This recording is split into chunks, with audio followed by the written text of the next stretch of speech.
My name is Samir. I am an old man now. My hair is white, my hands are slow. But I still remember everything, like it happened yesterday. For 40 years, I was married to a wonderful woman. Her name was Lila. We built a home together.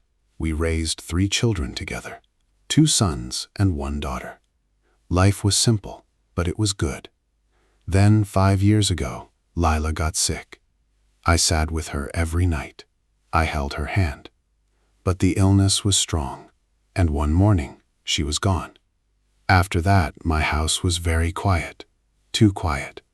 My children grew up. They got married. They moved to their own homes. I was happy for them, truly. But every evening I sat alone at the dinner table. I looked at the empty chair across from me. I talked to the walls. I talked to the silence. One day I understood something important. I did not want to be alone anymore. I was still alive. My heart still wanted company. My heart still wanted love. So I made a decision. I decided to marry again. Her name was Noor. She was kind. She had a warm smile and gentle eyes. When she spoke, I felt calm. For the first time in years, I felt like myself again. But when I told my children, everything changed. "How can you do this?" my oldest son shouted. "Have you forgotten our mother already?" "People will talk about us," my daughter said. Her voice was cold. "This is shameful." My youngest son said nothing. He just stopped calling me. I tried to explain.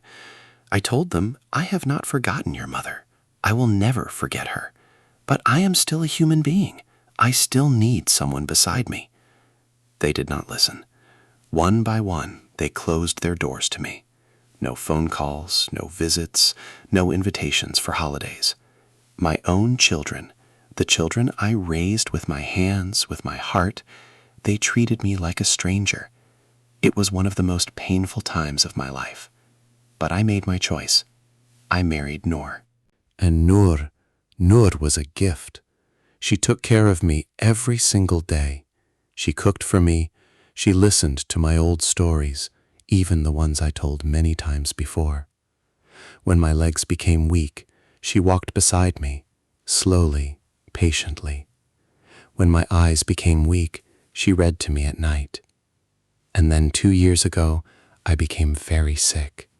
Noor never left my side, not for one day. She fed me when my hands were too weak to hold a spoon.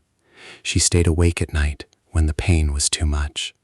She held my hand, just like Layla used to do many years before. My children still did not come. I do not say this with anger.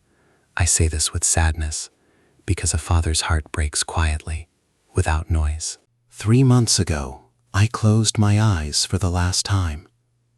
I want you to know, I died peacefully.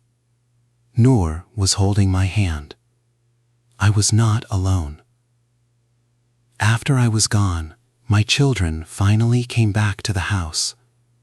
They saw Noor, sitting quietly, still wearing black, still grieving for a man who was not even her own blood. My oldest son cried that day, the first time he had cried since he was a boy. My daughter could not speak. My youngest son sat outside the door for a long time before he could walk inside. They understood, too late, that they had lost precious years, years they could have spent with me, years of dinners, of laughter, of simple conversations. They understood that the woman they judged so harshly was the same woman who gave their father comfort, dignity, and care until his very last breath. I do not know if they will ever forgive themselves, but if you are listening to my story, let me tell you this. Love does not have an age limit. Loneliness is heavy, even for old hearts. And sometimes the people we should welcome are the ones we push away the fastest. Do not wait until it is too late to understand this.